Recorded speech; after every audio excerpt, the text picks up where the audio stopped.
पटना की सड़कों पर एक दर्दनाक सच्चाई। मासूम बच्चे बॉर्नफिक्स नशे की गिरफ्त में। कौन जिम्मेदार, समाज या हालात? आज हमारे पास जो रिपोर्ट है वो पटना से आई एक ग्राउंड रिपोर्ट है और ये उन कहानियों में से नहीं है जिन्हें आप पढ़कर आसानी से भूल जाएं। बिल्कुल नहीं। ये कहानी है उन बच्चों की जो सड़कों पर रहते हैं और बॉर्नफिक्स जैसे सस्ते इंडस्ट्रियल ग्लू को सूंघकर अपना दिन गुजारते हैं। हमारा मकसद सिर्फ इस रिपोर्ट को सुनाना नहीं है, बल्कि इसके हर पहलू को खुरेदना है। ये बच्चे ऐसा क्यों करते हैं? हाँ, इसकी जड़ तक जाना जरूरी है। ये सस्ता नशा उनके शरीर और दिमाग के साथ आखिर करता क्या है? और सबसे बड़ा सवाल, एक समाज के तौर पर हम कहाँ चूक रहे हैं? तो चलिए इस मुश्किल लेकिन जरूरी बातचीत में उतरते हैं। इस रिपोर्ट की जो शुरुआती तस्वीर है ना, वो दिमाग में अटक सी जाती है। पटना का स्टेशन रोड इलाका, शाम के करीब 6 बजे है, ट्रैफिक का शोर है, लोग आ जा रहे हैं और उसी भीड़ के बीच फुटपाथ पर एक 12 साल का लड़का बैठा है। नाम है राहुल। सिर्फ 12 साल का? हाँ।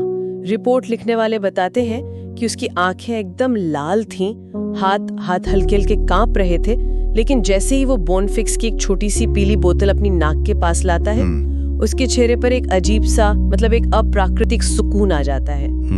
वो एक ही तस्वीर पूरी कहानी का सार बता देती है। हाँ, और ये जो अजीब सा सुकून है ना, यही सबसे ज्यादा परेशान करने वाली बात है, क्योंकि ये सुकून असली तो है नहीं। नहीं, बिल्कुल नहीं। ये तो केमिकल से पैदा किया गया एक धोखा है, और इस धोखे की वजह हमें राहुल के 11 साल के दोस्त सोहन उसके शब्दों में मिलती है। अच्छा, वो क्या कहता है? जब उससे पूछा गया कि वो ऐसा क्यों करता है, तो वो बहुत सहजता से कहता है, इससे भूख कम लगती है, दिमाग हल्का हो जाता है। ओह। ये एक छोटा सा वाक्य है, लेकिन इसमें इन बच्चों की पूरी दुनिया का दर्द छिपा है।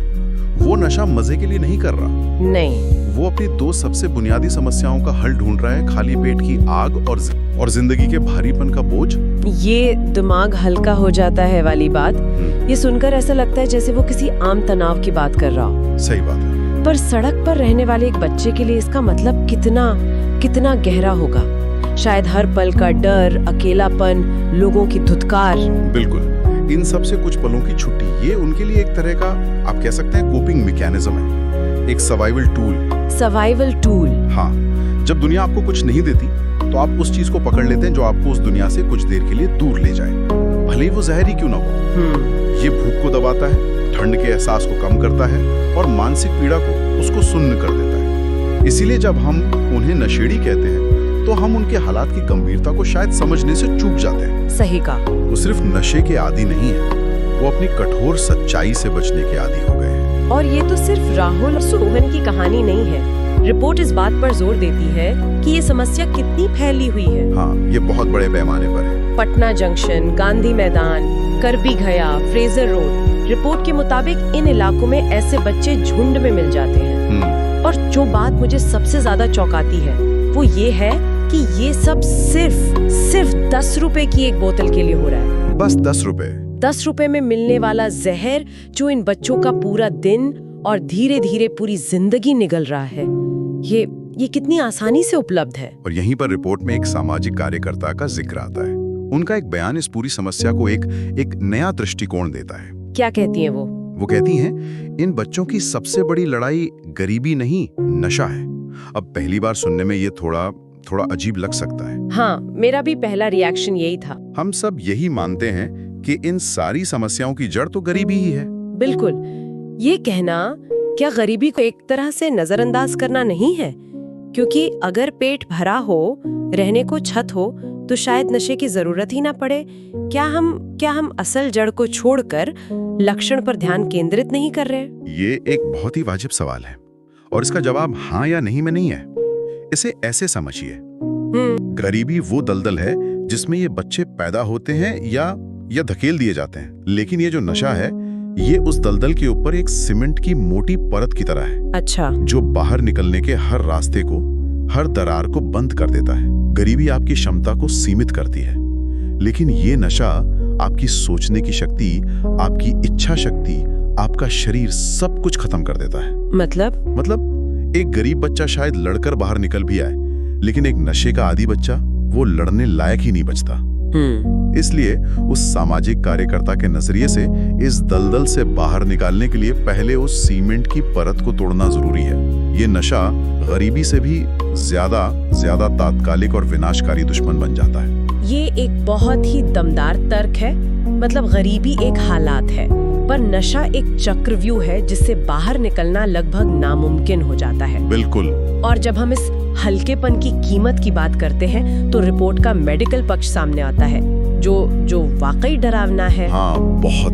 डॉक्टर साफ चेतावनी देते हैं कि बॉनफिक्स जैसे ग्लू में टोल्यूइन जैसे जो केमिकल होते हैं वो सीधे दिमाग के न्यूरॉन्स और फेफड़ों के टिश्यू पर हमला करते हैं। हाँ, ये कोई शराब या सिगरेट जैसा नशा नहीं है, ये सीधे इंडस्ट्रियल सॉल्वेंट्स हैं। इन्हें शरीर के अंदर लेने के लिए बनाया ही नहीं गया है। हर बार जब कोई बच्चा इसे सूंघता है तो ये केमिकल खून में मिलकर सीधे दिमाग तक पहुंचते हैं और सेंट्रल नर्वस सिस्टम को डिप्रेस कर देते हैं। अच्छा। इसी से वो हाय या हल्केपन का एहसास होता है। लेकिन इस प्रक्रिया में दिमाग की कोशिकाएं स्थायी रूप से नष्ट होती हैं। याददाश्त कम होना, सीखने की क्षमता खत्म होना, शरीर का संतुलन बिगड़ना, ये सब इसके सीधे परिणाम है। रिपोर्ट में एक लाइन है जो इस पूरी त्रासदी को एक वाक्य में समेट देती है। वो कहती है, हर बार सूंघने पर कुछ सेकंड का नशा, लेकिन जिंदगी से कई साल कम। सोचिए इस सौदे के बारे में। कुछ पलों के लिए भूख और दर्द से राहत पाने की कीमत अपनी जिंदगी के कई साल। और ये बच्चे ये सौदा हर रोज दिन में कई बार कर रहे हैं। उनका शरीर जो अभी बढ़ने की उम्र में है, उसे ये केमिकल किस तरह खोखला कर रहा होगा। और ये सिर्फ उम्र कम नहीं कर रहा, ये उनके इंसान होने की गरिमा को भी कम कर रहा है ना। वो समाज से कट जाते हैं। हाँ। तरफ ये बच्चे एक बेबसी की जिंदगी जी रहे हैं, एक ऐसे चक्र में फंसे हैं जिससे निकलना मुश्किल लग रहा है। लेकिन फिर रिपोर्ट में एक ऐसी घटना का जिक्र है जो इस पूरी कहानी को एक नया मोड़ देती है। हाँ। एक दिन पुलिस की एक टीम उस जगह पहुंचती है जहां राहुल और उसके दोस्त बैठे थे। हाँ, और ये हस्तक्षेप बहुत जरूरी था। अक्सर हम पुलिस के ऐसे एक्शन को सिर्फ एक कानूनी कार्रवाई के तौर पर देखते हैं, लेकिन यहाँ ये उससे कहीं ज्यादा था। मतलब? रिपोर्ट के मुताबिक पुलिस ने बच्चों के हाथ से बोनफिक्स की बोतलें छीन ली, पर उन्हें डांटा नहीं बल्कि उनसे बात करने की कोशिश की। अच्छा। और कुछ बच्चों को चाइल्ड हेल्पलाइन को सौंप दिया गया।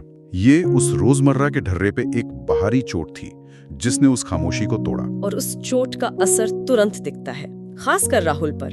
रिपोर्ट में लिखा है कि उस दिन राहुल पहली बार रोया। अब तक हमने उसके चेहरे पर सिर्फ नशे का वो अजीब सुकून देखा था, लेकिन इस हस्तक्षेप के बाद, जब शायद उसे पहली बार लगा कि कोई है जो उसे इस हाल में नहीं देखना चाहता, तो उसके अंदर का सारा दर्द, सारा डर आंसू बनकर बह निकला। वो आंसू बहुत कीमती थे। हाँ। वो इस बात का सबूत थे कि नशे की उस मोटी परत के नीचे एक बच्चा अभी भी जिंदा है, जो महसूस कर सकता है, जो दुखी हो सकता है। और फिर वो जो कहता है, हाँ, वो उस पूरी रिपोर्ट का सबसे शक्तिशाली हिस्सा है।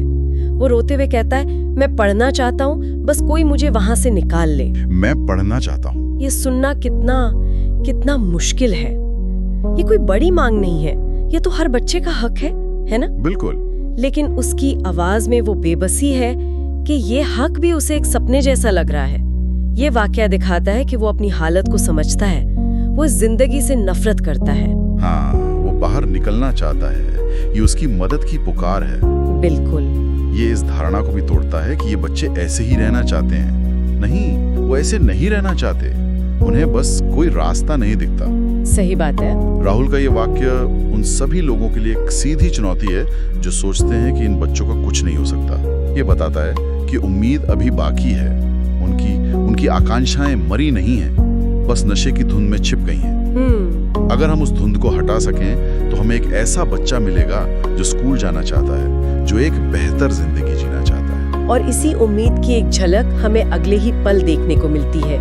राहुल पहली बार अपने हाथ में पकड़ी ग्लू की बोतल को उठाकर जमीन पर फेंक देता है। हाँ। ये महज एक बोतल फेंकने का काम नहीं था, ये एक विद्रोह था। बिल्कुल। अपनी लत के खिलाफ, अपने हालात के खिलाफ, अपनी बेबसी के खिलाफ एक छोटा सा लेकिन बहुत बड़ा कदम। ये एक प्रतीकात्मक क्षण है। रिपोर्ट इसे बहुत खूबसूरती से लिखती है। शायद उसी दिन उसकी जिंदगी की सबसे बड़ी जीत शुरू हुई। जीत उस पल में नहीं थी, जीत उस फैसले में थी। उस एक क्षण में राहुल ने सिर्फ बोतल नहीं फेंकी, उसने उस पहचान को फेंकने की कोशिश की जो समाज ने और हालात ने उस पर चिपका दी थी। सही। ये दिखाता है कि बदलाव के लिए एक बाहरी सहारे और अंदर की इच्छा शक्ति दोनों का मिलना कितना जरूरी है। पुलिस का हस्तक्षेप बाहरी सहारा था और बोतल फेंकना उसकी अंदरूनी इच्छा शक्ति का प्रतीक। बिल्कुल। तो राहुल की कहानी हमें एक उम्मीद तो देती है, लेकिन रिपोर्ट का अंत हमें वापस उस कठोर वास्तविकता पर ले आता है। ये सिर्फ एक बच्चे की कहानी है। हाँ, यही तो बात है। पुलिस का आना, बोतलें छीन लेना, ये सब तात्कालिक उपाय हैं। ये समस्या की जड़ पर वार नहीं करते। सही बात है। और रिपोर्ट का निष्कर्ष इसी सामाजिक जिम्मेदारी पर जोर देता है। ये कानून व्यवस्था का मुद्दा कम और सामाजिक संवेदना का मुद्दा ज्यादा है। सवाल ये है कि राहुल जैसे बच्चों को पुलिस के आने का इंतजार क्यों करना पड़ता है? जो रोज उन चौराहों से गुजरते हैं, क्या हम उन्हें सच में देखते हैं या देखकर भी अनदेखा कर देते हैं? हाँ, रिपोर्ट की आखिरी लाइन इस पूरी चर्चा का निचोड़ है।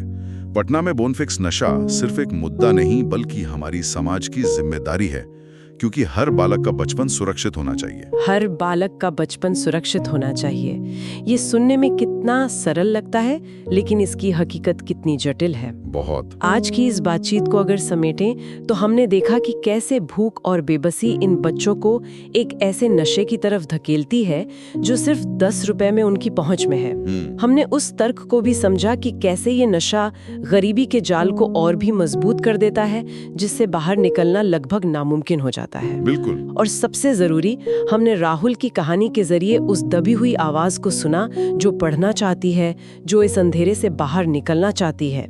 और ये रिपोर्ट हमें एक आखिरी लेकिन बहुत जरूरी सवाल के साथ छोड़ जाती है। राहुल की कहानी में हमें उम्मीद की एक किरण मिली, मदद एक बच्चे तक पहुंची, और शायद हम उम्मीद करते हैं कि उसकी जिंदगी बदल जाएगी। हाँ, उम्मीद तो यही है। लेकिन हर उस एक राहुल के लिए जिस तक मदद पहुंचती है, सड़कों पर ऐसे कितने ही बच्चे हैं जो अभी भी हमारी नजरों से ओझल हैं। कितने ही राहुल और सोहन हैं जो इसी पल किसी अंधेरे कोने में बैठकर अपनी सांसों में जहर भर रहे हैं। एक समाज के तौर पर हमें अपनी आंखें कितनी और खोलनी होंगी कि हम इन बच्चों को बहुत देर हो जाने से पहले देख सकें। हाँ, और उनकी मदद की पुकार सुन सकें। ये सवाल